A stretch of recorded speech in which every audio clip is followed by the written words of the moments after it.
চারিদিকে সবুজের সমারোহ। খুলনা বিভাগীয় স্টেডিয়ামের মাঠ দেখলে চোখ জুড়িয়ে যাবে যে কারো।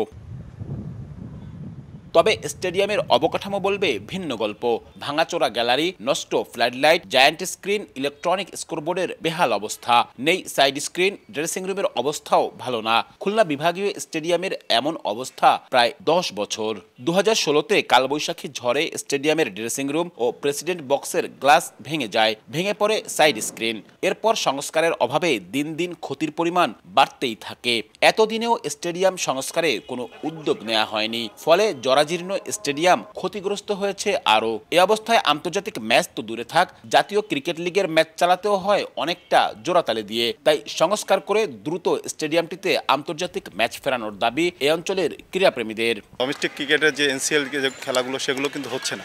তা আমার মনে হয় যে খেলাগুলো যদি হতো তাহলে আমাদের যারা ক্রিকেট লার্নার আছে এরাও কিন্তু খেলাগুলো দেখে অনেক কিছু শিখতে পারতো। আমাদের খুলনায় লিগ নেই, আমাদের খুলনায় মাঠ আছে বাট খেলা নেই। আর মাঠের যে অবস্থা আপনারা যদি দেখলে বুঝতে পারবেন, ড্রেসিং রুম ভাঙা, উইকেট ইউজ করতেছে না। আমাদের ত্রিপল, আমাদের এনসিএলের প্র্যাকটিস শুরু হয়েছে, আমাদের ত্রিপল, আমাদের উইকেট রেডি করবে, লাস্ট 4 দিন ধরে উইকেট রেডি করতে পারতেছে না। একটু যদি গুঁড়ি বৃষ্টি হয় ত্রিপল ফুটা পানি পড়তেছে। স্টেডিয়ামটা সংস্কার করা হোক এবং উন্নত মানের গ্যালারি করা হোক, গ্যালারিটা আরও বাড়ানো হোক। খুলনাবাসী সবার পক্ষ থেকে একটাই দাবি কি, যাতে নিয়মিতভাবে বিপিএল অনুষ্ঠিত হয়। গত কয়েক বছরে স্টেডিয়ামটি সংস্কারের জন্য বারবার দাবি জানিয়ে ব্যর্থ হয়েছেন স্থানীয় ক্রীড়া সংগঠকরাও। তবে তাদের আশা উদ্যোগ নেবে বিসিবির কাছে আবেদন থাকবে এখানে যেন ইমিডিয়েটলি খুব শীঘ্রই বিপিএল খেলা শুরু হয়।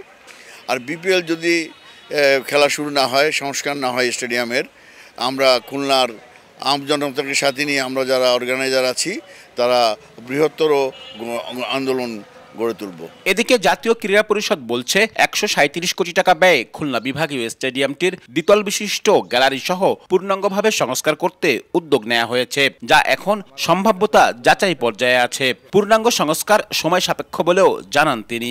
বিভাগীয় স্টেডিয়াম এবং বিভাগীয় মহিলা ক্রীড়া কমপ্লেক্স দুটি মিলে একটা প্রজেক্ট এস্টিমেট প্রণয়ন করা হয়েছে। পরিমাণ ছিল 137 কোটি টাকা। টাইম ফ্রেমটা তো আমি ওইভাবে নিশ্চিতভাবে বলতে পারছি না, সহসাই হবে আশা করছি। এখানে এখন পর্যন্ত 3টি টেস্ট, 4টি ওডিআই ও 5টি টি-20 ম্যাচ অনুষ্ঠিত হয়েছে। 2016 সালে জিম্বাবুয়ের বিপক্ষে এখানে সবশেষ আন্তর্জাতিক ম্যাচ হয়েছিল। এই স্টেডিয়াম ঘিরে প্রতি বছরই আশ্বাসের গল্প শুনে আসছে খুলনাবাসী। আবারও আন্তর্জাতিক ক্রিকেট ফিরবে এখানে। পরিবর্তিত নতুন এই সময়ে সেই স্বপ্ন দেখতে শুরু করেছেন এ অঞ্চলের ক্রীড়াপ্রেমীরা। তবে বাস্তবতা বলছে এবছর এখানে বিপিএল আয়োজন সম্ভব নয়। তবে ক্রিকেট ফেরার সে স্বপ্ন যেন খুব বেশি দূরে না যায়, তেমনটাই প্রত্যাশা এখানকার মানুষের। আব্দুল্লাহ আল মামুন রুবেল, সময় সংবাদ, খুলনা।